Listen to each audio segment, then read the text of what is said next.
বলতে গেলে আগে নিজের শখ আর আহ্লাদ বিসর্জন দিয়ে দিতে হবে, তারপরে সারাদিন অক্লান্ত পরিশ্রম করতে হবে, আর দিন শেষে পরিবারের সবার কথা ভাবলেও নিজের কথা ভাবা বাদ দিতে হবে। আর হ্যাঁ, চোখের সামনে খারাপ হতে দেখেও চুপ থাকতে হবে। কথাটাকে শুনতে খুব খারাপ লাগলো? খারাপ লাগলে এটাই বাস্তব। তুমি যদি খারাপ দেখে প্রতিবাদ করো তবে তুমি সবার চোখে খারাপ হয়ে যাবে, আর তুমি যদি নিজের জন্য ভাবতে যাও তবে তোমাকে শুনতে হবে খালি নিজেরটাই ভাবে, আর কারোর চিন্তা করে না সে। আর তুমি যদি এগুলো করতে পারো তুমি এই বাড়ির শ্রেষ্ঠ বউ হবে। তবে হ্যাঁ, আমার সংসারে যা যা কাজ আছে সব আমি নিজের ইচ্ছেতেই করি। আমার খুব ভালো লাগে কাজ করতে, এটা তো আমারই সংসার, তাই আমাকেই খেটে খেতে হবে। তার উপরে আমি আবার বাড়ির একমাত্র বউ, তাই তো আমার উপরে সব দায়িত্ব এসে পড়বে, তাই না? ও হ্যাঁ, তোমাদেরকে তো আমি আমার পরিচয়টাই দিলাম না। হে এভরিওয়ান, কেমন আছো সবাই? আশা করছি সবাই খুব ভালো আছো, আর আমিও বেশ ভালো আছি। আমি পূর্ণিমা, আমার আরও একটি ব্লগে আপনাদের স্বাগত জানাই।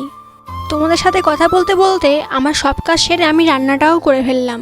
বাস্তব জীবনে যদি এত তাড়াতাড়ি রান্না হয়ে যায় তাহলে আর কি লাগে বলো? কিন্তু আফসোস, সেটা কোনোদিনও হবে না। এখানে আমার রান্না হয়ে গেলে আমি চলে আসলাম রান্নার বাসন মাজতে। আজকে রান্না করেছি ডিমের তরকারি। ডিমের তরকারিটা করেছি আমার হাজব্যান্ডের জন্য, আর আমাদের জন্য রুই মাছের তরকারি আগে থেকেই ছিল, সেটা ফ্রিজে রেখে দিয়েছিলাম, এখন হালকা গরম করে নিলাম খাওয়ার জন্য। বাসন মাজা হয়ে গেলে বাসনগুলো এখানে শুকোতে দিয়ে চলে গেলাম গ্যাস মুছতে। আসলে রান্না করার পর যতক্ষণ না গ্যাস মুছছি আমার মনের ভিতরে যেন একটা অশান্তি চলতে থাকে, তাই তাড়াতাড়ি এসে আগে গ্যাস মুছে রান্নাঘরটাকে ভালো করে পরিষ্কার করে নিলাম। তারপরে চলে আসলাম রান্নাঘরের যে ন্যাকড়াগুলো আছে ওগুলো ধুতে। আর এ কয়দিন যা গরম পড়েছে বাবা, মানে কোনো বৃষ্টির নামগন্ধই নেই। আর হ্যাঁ, সামনেই তো পুজো, কার কি কেনাকাটা হলো আমাকে কমেন্টে জানিও কিন্তু। আর আমার এই পুজোর শপিং ব্লগ তোমাদের সাথে খুব শীঘ্রই শেয়ার করব। এখানে ন্যাকড়া ধোয়া হয়ে গেলে আমি চলে আসলাম আমাদের এই রান্নাঘরে। যেহেতু ভাতটা এই ঘরেই হয় তাই ভাতটা এই ঘর থেকে নিয়ে চলে গেলাম। তারপরে দেখি জলালা এসছে, আর আমাদের 2 ঢপই খালি ছিল, তাই 2 ঢপ নিয়ে আসলাম। আর যেহেতু ঢপগুলো অনেকক্ষণ রাস্তায় ছিল তাই ধুলোবালি লেগে যাওয়ার কারণে আমি এখানে ভালো করে ধুয়ে নিচ্ছি। তারপরে তোমাদের সাথে দেখা হচ্ছে বিকেলবেলায়।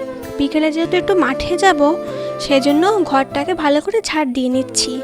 উঠোনও ঝাড় দিয়েছিলাম, কিন্তু উঠোন ঝাড় দেওয়ার ভিডিওটা না নিতে পারিনি, কেননা বাড়ির সামনে অনেক লোক ছিল। এবার আমার না লোকের সামনে ভিডিও করতে লজ্জা করে, সেই জন্য আর ভিডিও ক্লিপটা নিয়ে হয়ে ওঠেনি। তারপর সব কিছু করে একটু হাত মুখ ধুয়ে কটা তেজপাতা করতে বসে পড়লাম।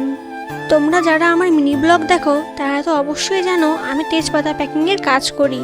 যেহেতু মাঠে যাওয়ার এখনও কিছুক্ষণ দেরি আছে তাই বসে থাকবো, সেই জন্য কটা তেজপাতা প্যাকিং করে নিচ্ছি।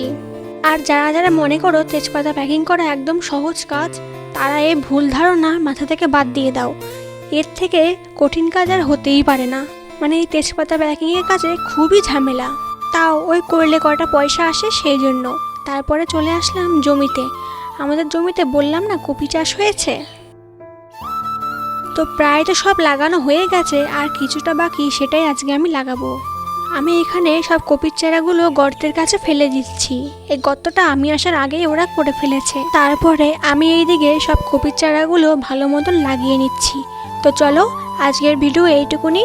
ভালো লাগলে like, comment, share and subscribe করে আমার এই ছোট্ট পরিবারের পাশে থেকে যেও।